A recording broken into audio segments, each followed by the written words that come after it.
I'm so sorry, Zoro. Uryu Ishida, Sasuke Uchiha, and the Master Swordsman Zoro, what can be considered the rivals of some of the most iconic characters in not just battle shonen, but arguably fiction as a whole. And when it comes to these characters, you probably want to use these guys in a Crossverse sense. It's more than likely these guys, Zoro aside. Uryu and Sasuke have abilities that are far more versatile and deadly when you put them up against an opponent. But today we'll be comparing these three to each other and finding out who would win in a fight between these three. Let's talk about it.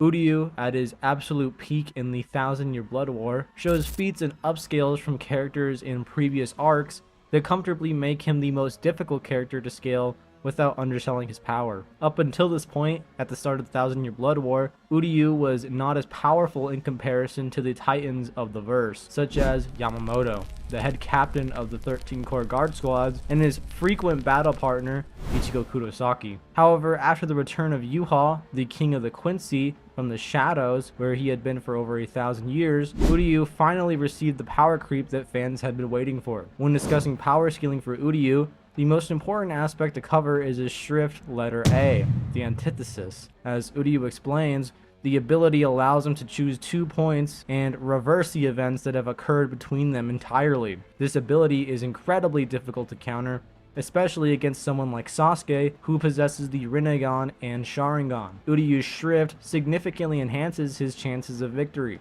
The extent of this ability is demonstrated in his fight against Jugram, who is stated to be so powerful that his peers praised him and elected him as the next emperor of the Quincy. This likely includes individuals such as Lilibaro and Gerard, members of Yuha's royal guard, who were able to contend with and seemingly defeat characters like Bankai Kenpachi, which alone upgrades Uryu to absurd degrees. In the same fight, Jugram acknowledges the effects of Uryu's ability, stating that it may be the only power capable of standing up to Yuha's almighty. This is further supported by Yuha himself, who indicated that Uryu's ability to survive the Quincy genocide, which claimed the lives of all the remaining Quincy's, suggests that in some ways, Uryu's power exceeds Yuha's own. While this doesn't necessarily mean he scales to Yuha physically, it does imply that, at least in terms of hacks, he can compete with the Almighty, which is generally considered impossible to counter. Regarding Uryu's attack power, I believe this power creep in 1000-Year Blood War allows for easy upscaling for earlier characters in the series. The very same Jugram that Uryu was able to damage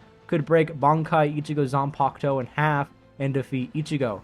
Up until that point, Ichigo was regarded as the strongest character in the series, second only to the head captain and Squad Zero. Ichigo, in his Getsuga Tensho form, was implied to be above Monster Aizen, who, in a weaker state, could take down multiple captains and was on par with Espada, capable of using Gran Rey Zero, attacks that could potentially wipe out Las Noches. While this might not represent the peak of Uryu's AP, it is certainly worth noting. In the 1000-Year Blood War anime, the fight between Yuha's Royal Guard and Squad Zero is markedly different from its manga counterpart. In the anime, Uryu participates in the battle and fights Captain Senjimaru in Bankai, a form that can shake the heavens and the earths of the 3 realms. Shaking the heavens and the earth of the 3 realms is a feat that often goes underlooked in the series, and what it implies, especially considering the author Kubo's often obsolete writing style, when he refers to shaking the heavens of the 3 realms, he is indeed alluding to the stars and celestial bodies within those realms. In my previous Bleach-related videos, I discussed the fact that the world of the living and the Soul Society are, in fact, universal. This is clearly the narrative intent of Bleach, as it is depicted to contain numerous stars and celestial bodies, with the Soul Society being stated as parallel to this. Parallel meaning side by side, having the same distance continuously between them. So for the world of the living to be a universe, the Soul Society would also need to be. Despite being parallel, the world of the living and the Soul Society both share a completely different temporal axis, which is not only explained in the manga when Yoruichi explains the time difference after Ichigo and the gang invade the Soul Society, but is also confirmed by the anime by verbatim distinguishing the difference in time between the Soul Society and the world of the living, with every 3 days on Earth equating to even more days in the Soul Society. This is something Ukitake also notes, with him stating the timelines are out of sync. Quaco Mundo, as we established, is considered its own self-contained realm of existence with its own heavens and earth, or cosmos. It is the dimension between the world of the living and the Soul Society, but is adjacent to the Dangai and distinct from the Kyogoku dimensions. The Dangai is outright stated to be a hyperspace dimension, and the narrator in Can't Fear Your Own World explicitly uses void of space when likening the Garganta to outer space, so it's referring to spatial dimensions here, meaning it is a 4D spacetime since it holds 4D objects like spherical spacetime containers, similar to how outer space, which is a 3D void of space, holds 3D objects like galaxies, solar systems, and planets, so low multiversal is pretty safe. Uryu is able to take down Senjumaru. Beyond this, Senjumaru is simply entering into her Bankai, could traverse her own Reishi across the 3 realms, meaning she is at least quadrillions of times the speed of light as a result of this, which Uryu, being able to fight with relative AP, scales to her. Uryu, with his scaling to Captain Senjumaru in Bankai, and his various amps should easily be reaching low multiversal as a result of scaling to Senjumaru in her Bankai. Looking at Zoro's scaling, it's clear that his current self in Elbaf should at least be at continental level. This comes from the fact that characters like Kuzan can create an entire continent of ice, and Dawn can split an entire massive ice continent in half with a single attack. Even Dawn Sai, who isn't as strong as Zoro, uses a Hasoken style that's capable of splitting a whole continent, so it makes sense to scale Zoro above that. At this point, Zoro should be easily matching those feats, especially since in One Piece, destructive capacity is usually tied to their overall strength. There's more support to this idea when you look at characters who are weaker than Zoro.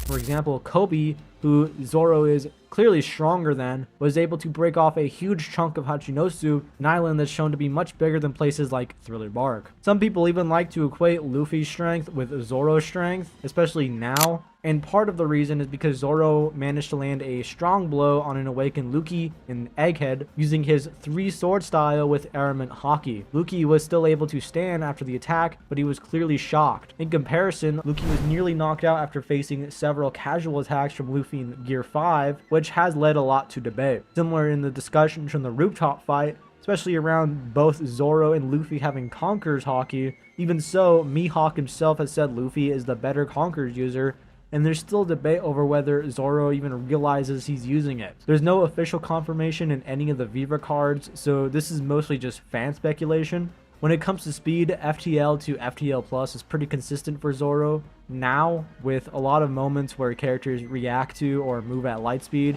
and these kind of feats have only gotten more common in the recent arcs. That's not to say One Piece characters can't go faster into the FTL ranges. Some people definitely believe that, but I think it's hard to prove that being the case all the time.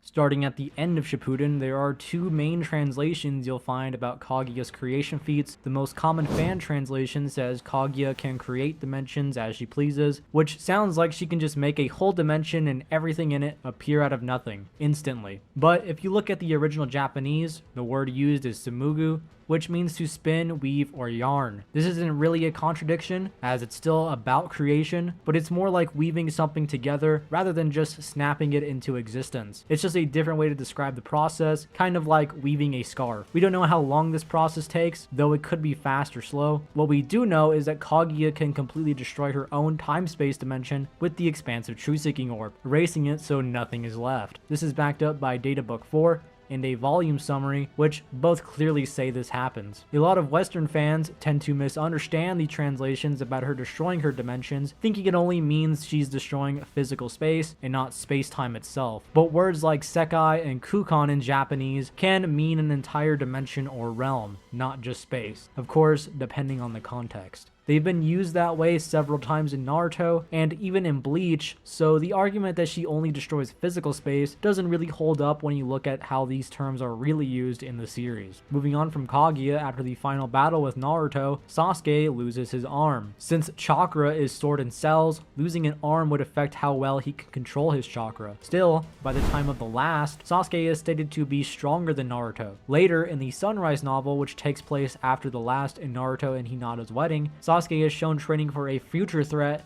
that might be even worse than Kaguya. Because of this, the idea that Toneri is as strong or stronger than Kaguya based on some DVD translations or promo materials doesn't make any sense, as Naruto beat Toneri with a single punch using his Biju stage mode, not even his 6 paths stage mode, and Kaguya is still treated as the bar for powerful enemies. Even in Scarlet Spring, Sasuke compares Kaguya to the other Kage, and during the Otsutsuki invasion, Naruto is described as having the strongest chakra in the series, and Sasuke is close to him, but a bit weaker. This is shown when adult Sasuke uses his Rinnegan and 3 Tomoe Sharingan, gets blitzed and overpowered by fused Momoshiki, while Naruto doesn't get overwhelmed in the same way, even though his chakra was drained for a short time. Together, Sasuke and the Kage managed to hurt fused Momoshiki enough for Boruto to finish the fight. So adult Sasuke should be at Universal Plus levels in terms of power. There's also a section in the official Naruto website that talks about how the Naruto universe started.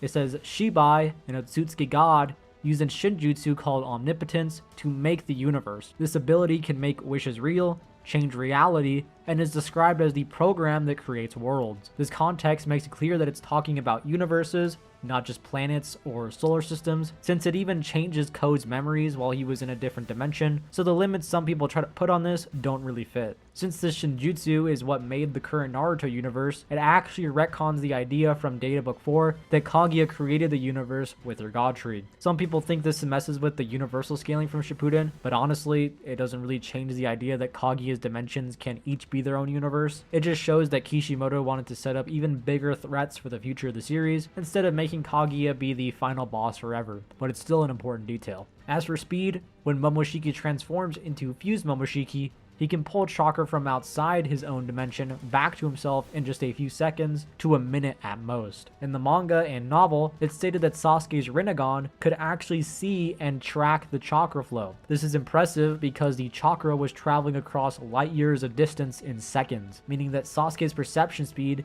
is at least quadrillions of times faster than light. His dojutsu also makes his reaction speeds even higher. Now that the scaling and feats are laid out, I think it's important to go over the obvious when it comes to Crossverse debates, and that is, can these characters really even interact with each other? Typically with these types of things, yes. Characters like Ichigo and Naruto can interact with each other like this by merging the energy systems, or Reishi and Chakra. This just simplifies a lot of things, and it doesn't make the whole thing boring. You'll see people argue that because Ichigo and pretty much every character in Bleach is like a soul and they can't be seen by people, that Naruto just kind of loses because of that fact, which in my opinion is extremely close-minded. So for these characters to even really interact, you really have to assume these types of things. That said, it's hard to say for sure that an ability like Sasuke's Susanoo, arguably the strongest ability in his arsenal, could really do anything against Uryu. This is of course due to the fact that Uryu, as a Quincy and the successor to Yuha, is capable of absorbing the Reishi and Ryatsu to amp himself and implement into his own attacks. So Sasuke's Susanoo, being a construct made of purely chakra, would get absorbed or penetrated by Uryu's superior power, leading us into Uryu's strongest ability, Shrift A, or the antithesis. Based on what Uryu says, it allows him to choose 2 points, take the events that have occurred between them, and reverse them entirely. This means he can pick a starting point and an ending point in time, and then flip everything that happened between those 2 moments. During his fight with Jugrim, Uryu explains that he reversed the injuries both of them received, so it looks like he needs a situation that involves more than just one person or object, and can only swap or reverse the outcome between those specific people or things. In this instance, it was the battle damage that Uryu and Jugrim gave each other during their fight. This idea holds up after their battle as well, when Jugrim asks Uryu to transfer his wounds onto him. Uryu only reverses the injuries that came from their fight together. He doesn't just take on all of Jugrim's pain or injuries in general. Otherwise, he would have gotten the wounds Jugrim got from Yuha's Ashwallen too. So for Sasuke to win this encounter, he would need to end this fight off the jump, meaning there can't be any half measures on his behalf. He just needs to attempt to end it as quick as possible in one attack. Unfortunately, I don't see anything in Sasuke's arsenal being capable of one-shotting Uryu, and if Sasuke were to land a critical blow on Uryu and it didn't actually kill him, those attacks would just be reflected back onto Sasuke using his Shrift. So unless you picture Sasuke being able to end this fight in one attack against an opponent who is probably stronger than himself, I don't see Sasuke coming out on top in this. As for Zoro, there's not much to say. In terms of speed and AP, he doesn't have a whole lot going for him. Unfortunately, he's getting one shot by Sasuke and Uryu. Bye.